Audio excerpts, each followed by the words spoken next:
Nel video di oggi vediamo una parola molto piccola ma molto usata nell'italiano colloquiale. Se vuoi parlare italiano in modo più naturale e fluente, è importante che tu conosca gli usi della parola mica. In questo video scoprirai tutto sull'uso di mica in italiano. Cominciamo con il primo uso. Mica è usato per intensificare, rafforzare una frase negativa. Quindi è usato come un intensificatore. Per esempio, hai visto la faccia di Paolo? Non sta mica bene.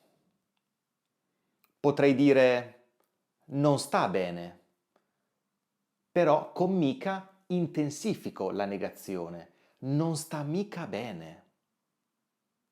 Oppure, sono stanco, stasera non esco mica. Potrei dire sono stanco, stasera non esco. Però intensifico, rafforzo la negazione. Stasera non esco mica. Mica può anche sostituire il non. In questo caso rimuoviamo il non e mettiamo mica prima del verbo. Nel secondo esempio sarebbe sono stanco, stasera mica esco. In questo caso ho sostituito il non con il mica.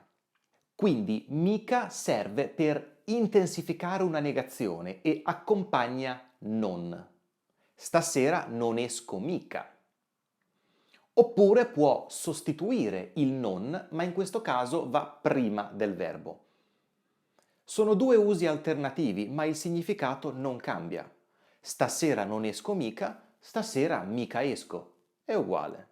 Comunichiamo lo stesso messaggio, è un'intensificazione della negazione.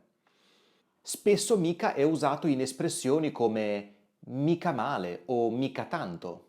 Per esempio, com'è questo vestito? Beh, mica male. Significa non male. È una negazione, anche in questo caso sostituisce il non. Oppure, ti piace questa pizza? Mica tanto. Significa non tanto, non mi piace tanto. Quindi anche in questo caso il mica sostituisce il non per la negazione. Il secondo e ultimo caso di uso di mica è con il significato di per caso e si usa nelle domande, quindi nelle frasi interrogative. Esempio, non hai mica comprato il pane, vero? Significa non hai per caso comprato il pane? Anche in questo caso può essere visto come un intensificatore di una negazione, ma ha proprio il significato di per caso. Non hai comprato il pane per caso, vero? Oppure non avete mica visto le mie chiavi? Non avete per caso visto le mie chiavi? Quindi mica in questo caso significa per caso. Semplice, no? Come sempre ti invito a scrivere delle frasi o delle domande con l'avverbio mica. Puoi scriverle qui nella sezione dei commenti e ti ricordo che se ti è piaciuto e ti è stato utile questo video puoi mettere un like e cliccare sul bottone iscriviti, così potrai vedere tutti i video di Vaporetto Italiano. Noi ci vediamo prestissimo!